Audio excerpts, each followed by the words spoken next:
Good morning, Raiders. I'm Nicholas Greinberg. I'm Sarah Shapiro. I'm Desi Price. And I'm Alex Hanna. Welcome to our senior edition of Raider305. Today, we're taking a trip down memory lane and looking back at our first and favorite pieces we produced over the past 4 years. To kick things off, we look at the first story I produced for the program, showing the devastating effects of Hurricane Ian. Then we see how far our senior class has come with a story that proves how a bracelet can make a big impact. After, we head over to the sports desk, where debates were heated, the takes were bold, and I had to keep the boys in line all year long. Then we'll revisit my very first commentary, and let's just say I've come a long way. And finally, Santi turns up the volume for our senior send-off in Behind the Decks. Sit tight. We have all of this and more on Raider305.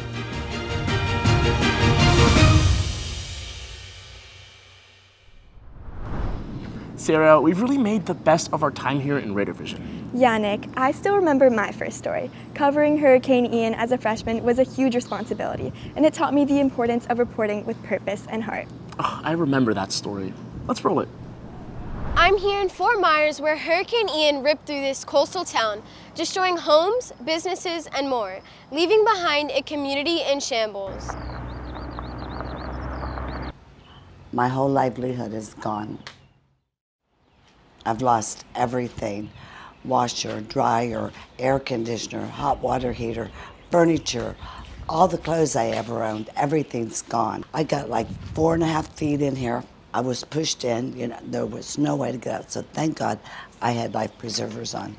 Not only were houses destroyed, food distribution was also a huge problem. Cuando fue ese día, martes, miércoles, 2 días no comemos. Miércoles se fue muy duro. Thanks to the help from the people in the community, Nameless Ministries are providing food and necessities for the community. So this is our third trip down here to help provide relief for victims of the disaster. That experience taught me the power of storytelling. In our next story, we see how our community rallied behind a cause to help those in their time of need. Here's my report.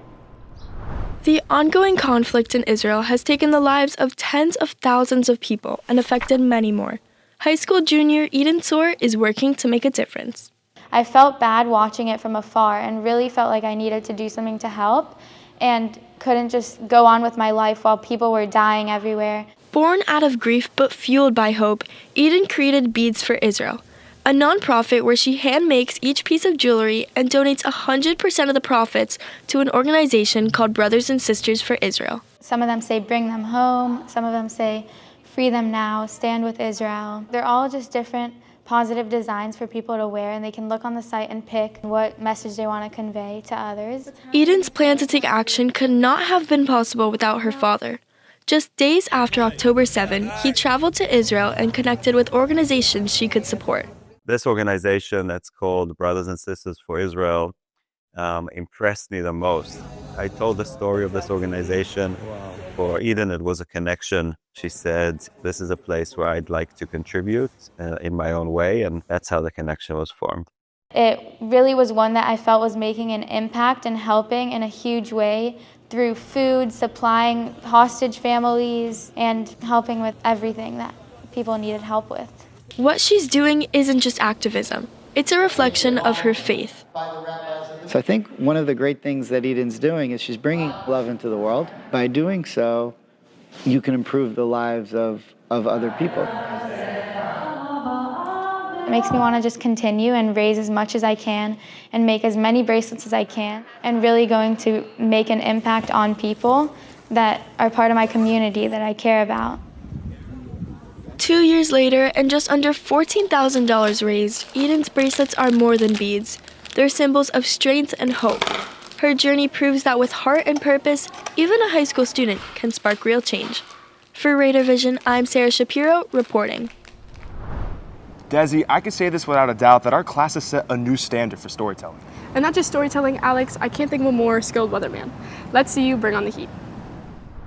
Good morning, STN. I'm Alex Hanna, and today's weather here in Tampa Bay is looking a bit disappointing, but we are starting to get a little sun.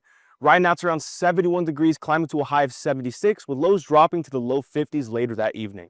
Winds are coming from the east at 8 to 9 miles per hour, keeping things breezy. Now, when it comes to rain, either keep your umbrella nearby or stay locked inside, as there is a 35% chance of rain with cloudy skies through the early morning into the afternoon.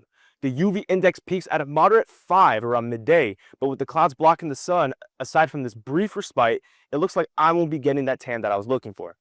And if you're looking to go out into the water, be aware of the hazardous seas on the Gulf Coast with up to 5 feet in waves. The good news is that we will be getting that Tampa sunshine starting tomorrow, leading into next week. Now shifting over to South Florida, it'll be mostly sunny, but with some unusually cool weather for the Sunshine State. We're looking at highs in the mid-80s, and later tonight temperatures dropping into the low 60s with a small chance of scattered thunderstorms happening on and off in certain areas. As for North Florida, it'll be a little chilly this morning and later in the evening in the high 50s, so put your tank tops away and bring out those puffer jackets. Finally, we cannot talk about Florida weather without hitting on the big storms. Looking back at this past hurricane season, Florida stayed on high alert as several storms passed dangerously close to the state. We've managed to avoid some close calls with tropical storms such as Andrea, Dexter, and Hurricane Aaron in the Atlantic and Gulf area. So I can speak on the behalf of all of Florida when I can say we're glad that this hurricane season is over.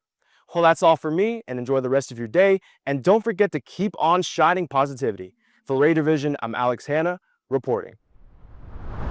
You know, Desi, checking the weather on my phone and not sharing with an audience will be a new experience for me. Same for me, Alex. I'm gonna miss those long hours with the Raider Take boys. Let's see some of their greatest takes. Buckle up because Raider Take starts now.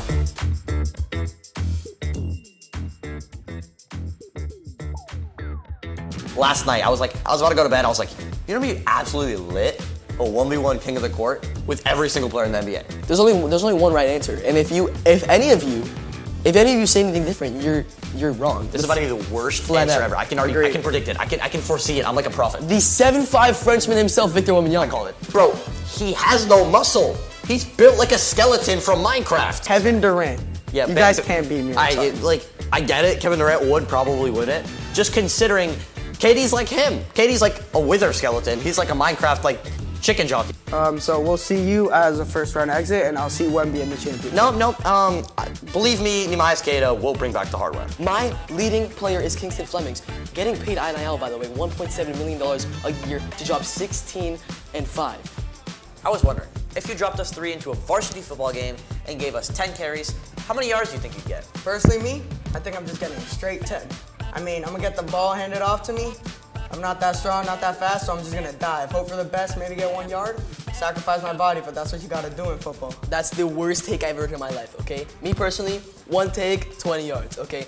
I can read an O-line like it's a book. The second they open, I'm gone. 20 yards, 1 take. I might not get up for the second one, but at least it's 20 yards, okay? Only book you can read is the one in the library. Plus, you guys are acting like if you tried that hard, you're even gonna make it to the 10th carry. Give me 5 yards.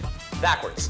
Hot take, Gulliver might need to think about implementing NIL in a couple years. I will be the first to volunteer to that. You've got a couple guys ahead of you in line.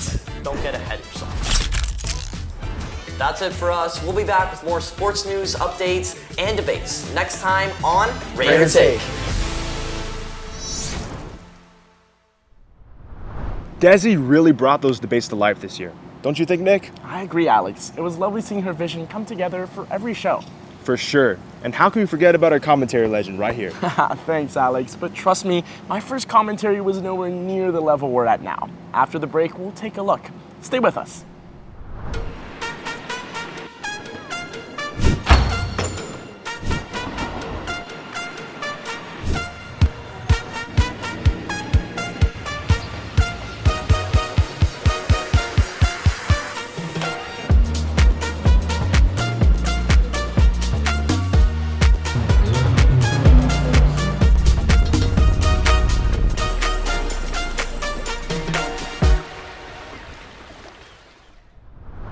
Now, we take a look at how my Raider Vision journey got started. Take it away. Yo, did you ever get to finish that math homework? Sorry, what? Phones have become such a big distraction in our daily lives that sometimes I forget to live in the moment or interact with my friends at school. Could this be why schools are implementing phone-free policies? A study conducted by the Pew Research Center says that 82% of schools have some sort of phone policy restricting against unnecessary distractions. Along with this, the Boston University says that students who spend less time on their phones are more likely to engage with their peers and their classroom environment. On the other hand, some families are pushing against this policy due to safety concerns, like a school intruder situation. According to the U.S. Department of Education, restricted phone access during an emergency can interfere with communications between teachers, students, and first responders. However, the National School Safety and... See what I mean? But fast forward to the end of the year, and my commentary started to look a little different. Take a look. I'm so sick of this college stuff.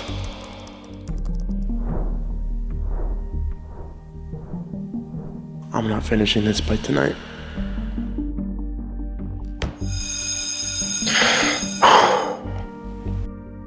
Hey, Miss Horowitz. Hey Nick, tell me what's up. I'm really nervous about college applications. Oh, colleges. They just want you to be yourself. Seriously? Just be yourself. Be myself, but what will they think? Okay, so I'm a senior in high school and everyone keeps telling me to be myself when filling out my college applications. But it feels like I have to do all these things that aren't me and take away time from my real passion. I don't want to sign up for a million different clubs, but students with multiple extracurricular activities are way more likely to get into college, and top universities openly favor those with numerous commitments. But how am I supposed to be myself when colleges expect me to be 10 different people, all at once? And to be competitive, my activities list has to be endless. Plus, colleges only get to see me through a sheet of paper, so it's hard to show them who I really am. Okay, but taking part in so many activities can't necessarily be a bad thing. In fact, 92% of colleges participate in holistic review, which means that they look at more than just grades. And 86% of colleges say that extracurricular involvement is a major factor in admissions. Trying different things can really teach you a lot, so it's not exactly a bad thing. Sure, but it takes time away from what I actually want to do, be a rock star. All this well-rounded stuff looks great on paper, but I don't have time for my actual passions. And colleges see their version of me trying to fit into whatever the system wants to see, instead of actually letting me become who I'm meant to be. For Raider Vision, I'm Nicholas Greinberg, reporting. I think we've all had our share of stress this year, but I'm happy to say that we're near the finish line. I agree, and being a part of Raider Vision made the process more fun. True, in a way, Raider Vision was like the soundtrack to our senior year. And before we go to our final segment, you can see all the content we've produced during our time here on our website at gpraidervision.com/alumni. Now onto Santi Ferrero with Behind the Decks. What's up guys, welcome to episode 8 of Behind the Decks, and today we're teaching a high school senior and a teacher. This is gonna be rough. Alright, so let's get started. Come on Nick, show me what you got. Okay, Nick, this sounds actually Alright. Come on, let's fix you up. You see this button right here? It's at 118. It needs to be the same number as that song. That's perfect. Okay, so this is the first song. Okay. And then after the beat drop ends and after the vocals end, we want to bring in the next song. Sounds good. Let's bring this one up. So we're mixing both tracks right now. And then bring this filter up. Okay, and then this one the other way? Yep, exactly. Nick, that was good. Hey, I think you actually did it. There we go. Alright, so we got the high school senior. He knows how to DJ now. But we still have a teacher who has actually no idea how to DJ. So we're about to fix that. So, Mr. Silver, what do you know about DJing? Nothing. Club DJing? Absolutely nothing. Okay. So we have this song right here. Right. Perfect. Right. And then you want to line it up, moving this thing around. Nick, what do you think? Is he cooking? He's cooking. He's cooking.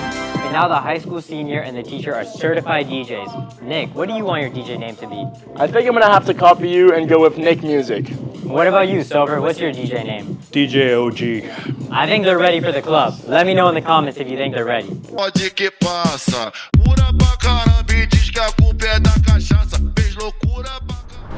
You know guys, that actually sounded pretty good. I know, Mr. Silver was really spitting. Nick, not so much. Hey, I clearly had a better song, okay? Okay, guess we can settle this next time we're all in the same studio together. Aw, guys, I'm really gonna miss this. Yeah, it still doesn't even feel real that this is our last one. And somehow, every rewrite and crazy deadline turned into some of our best memories. Honestly, getting to grow with you all made it so worth it. Well, I think this is it. That's all we have for you today, Raiders, and for our final send-off, I'm Nicholas Greinberg. I'm Sarah Shapiro. I'm Desi Price. And I'm Alex Hanna. Thanks for joining us on Raider 305.